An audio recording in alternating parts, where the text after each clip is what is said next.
Vincent et c'est l'heure du journal des médias de Julien Pichenet. Et les audiences, tout d'abord, et hier soir TF1 diffusait le dernier épisode de la saison 2 de Panda avec Julien Doré. Oui, 3 300 000 téléspectateurs pour la dernière de Panda sur TF1. Globalement, cette saison 2, on peut le dire, a fait de moins bons scores que la saison 1. En gros, c'était 1 million de téléspectateurs en moins par rapport à la première saison. Pékin Express sur M6 hier soir était 1,6 million. Score honnête sans être mirobolant. À noter le gros score de TFX qui était proche du million. Pourquoi ? Parce qu'il y avait la demi-finale du mondial de hand, France-Croatie. Et puis les maternelles, Agathe Le Caron, 360 000 pour la première partie. Un bon score, 11,7% la du public. Petite moyenne. Dans votre moyenne habituelle, ce qui n'est pas forcément évident, parce que Télématin est dans des scores assez faibles en ce moment. On était à 605 000 hier.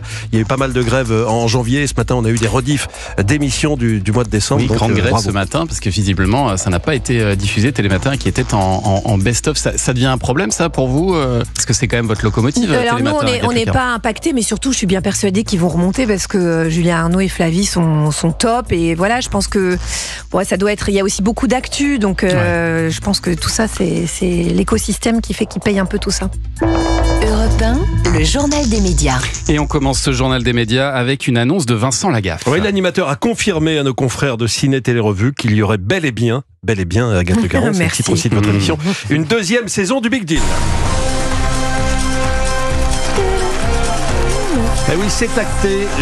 J'ai signé le 24 janvier, a déclaré Vincent Lagaffe. Ce jeu qui a fait son retour, c'était début janvier, 20 ans après cette dernière diffusion sur TF1, a retrouvé son public sur RMC Story. La première émission avait réuni 1 800 000 téléspectateurs en prime. Pour le deuxième prime, RMC Story avait même dépassé TF1, des scores complètement fous pour cette chaîne RMC Story qui avait dépassé les espérances de Vincent Lagaffe, qui visait simplement le million pour ce retour.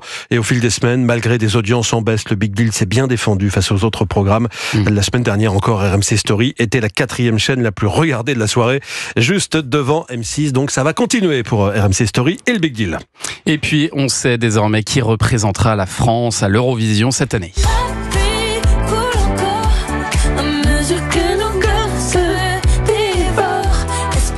Parfois, ce sont des chanteurs, des chanteuses que l'on connaît à peine, voire même pas du tout. Cette fois-ci, c'est une chanteuse que l'on connaît bien. C'est Louane, révélée dans The Voice en 2013, qui chantera lors de cette 69e édition du concours. Ce sera le 17 mai à Bâle, en Suisse.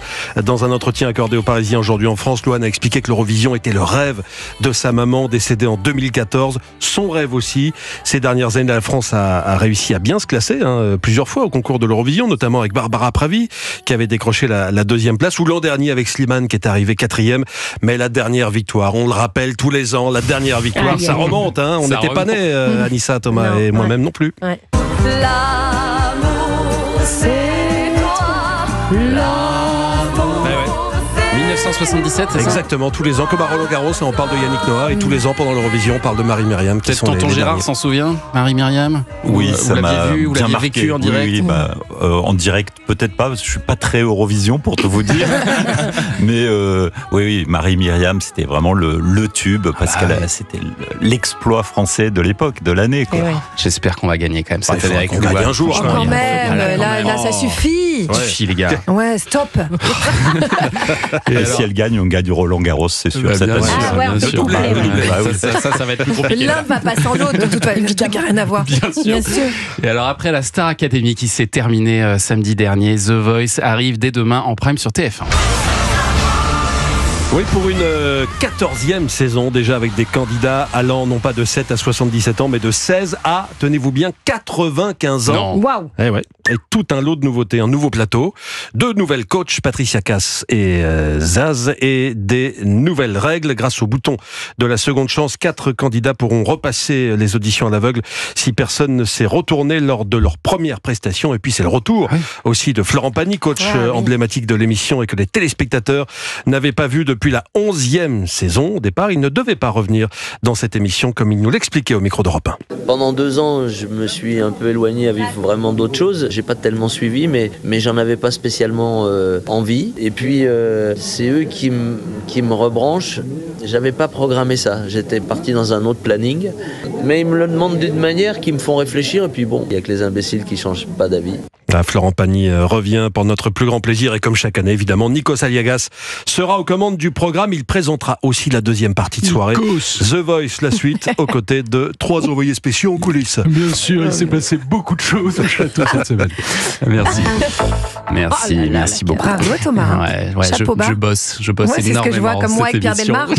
C'est la même qualité. La shortcom intitulée Bref devrait connaître une suite sur Disney+. On adorait ça. Ah oui, cette courte série qui avait été diffusée entre 2011 et 2012 sur Canal+, avait été un succès auprès des téléspectateurs.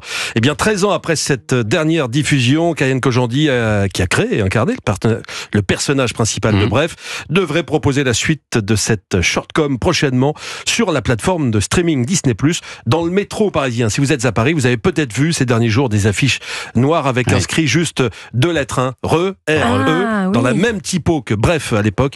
Donc ça veut tout dire. Aucune date n'a encore été annoncée cependant. On a hâte de voir ça, le retour de Bref. Merci beaucoup Julien pour ce journal des médias.